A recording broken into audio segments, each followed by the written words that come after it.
મારું નામ રવિભાઈ છે। હું છેલ્લા 5 વર્ષથી મીઠાનો ધંધો કરું છું અને છેલ્લા 4-5 વર્ષથી અમને કમોસમી વરસાદના કારણે નુકસાની વેઠવી પડે છે।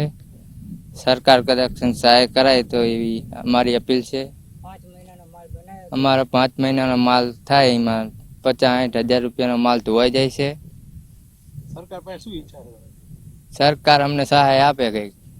કેટલા ટાઈમથી તમે મહેનત કરતા છો મીઠું પકવવા માટે? 5-6 વર્ષથી અમે આવી છીએ મીઠામાં।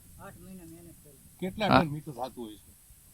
500 થાય, 400 થાય એમ। આ વરસાદમાં કેટલું કમોસમી વરસાદ 100-150 એવું ધોવાઈ જાય, 50-60 હજારનો નુકસાન આવે।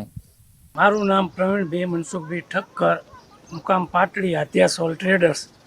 હું અમે લોકો છેલ્લા 25-30 વર્ષથી આ મીઠાનો વેપાર કરીએ છીએ, પણ એમાં છેલ્લા 4-5 વર્ષથી કમોસમી વરસાદ આવવાથી મીઠાના પાકને તથા અગરિયા ભાઈઓને પણ પ્રમાણમાં ખૂબ મોટું પ્રમાણમાં નુકસાન જાય છે।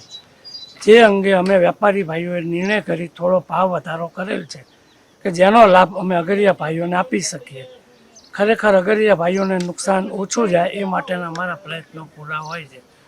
આ માટે અમે સરકારશ્રીને વારંવાર રજૂઆત કરવા છતાં અમને જે પ્રમાણમાં સહાય મળવી જોઈએ કંઈ મળતી નથી। બીજો પ્રશ્ન અમારા રોડ રસ્તાનો છે। જો રોડ રસ્તાઓ પણ સારા થાય તો મીઠું અમે વહેલું ખેંચી શકીએ, તો જેનાથી અમને આ જે માવઠાનો માર પડે છે એનો માર ઓછો પડે અથવા તો નહીવત પડે અથવા ન પડે એવી પરિસ્થિતિ સર્જાય। તો સરકારશ્રીને અમારી નમ્ર વિનંતી છે કે અમને રોડ રસ્તાનો કામ કરી આપે તો અમને આમાં ઘણી રાહત થાય। અને આ અંગે અમે સરકારશ્રીને વારંવાર રજૂઆતો કરેલ છે, તો આપના માધ્યમથી આપ રજૂઆત કરવું એ અમારી આપને નમ્ર વિનંતી છે। મારું નામ હિંગોરભાઈ જીવાભાઈ રબારી, ખારાગોડા આયોડાઇઝ સોલ્ટ મેન્યુફેક્ચરના પૂર્વ પ્રમુખ।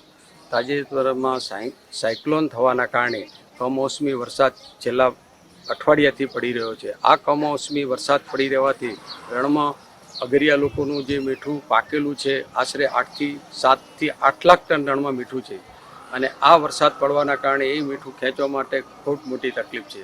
અમે સરકારશ્રીને અવારનવાર વિનંતી કરી છે કે ભાઈ આ અગરિયાઓ માટે આ નાના રણમાં કંઈક કાયમી ઉકેલ આવે એવી જો સરકારશ્રી કોઈ આયોજન કરે કે છેલ્લા 5 વર્ષથી આ રણમાં સતત સાયક્લોન આવવાના કારણે ખૂબ મોટું નુકસાન થાય છે। 8 મહિના કાળી મજૂરી કરી આ પરિવારો જે મીઠું પકવે છે એમની મૂડી ધોવાઈ જાય છે। સાથે સાથે નાના વેપારીઓને પણ આનાથી ખૂબ મોટું નુકસાન થાય છે। તો સરકારશ્રીને વિનંતી કરીએ છીએ કે સર્વે કરાવી એમને કંઈક સહાય ચૂકવે।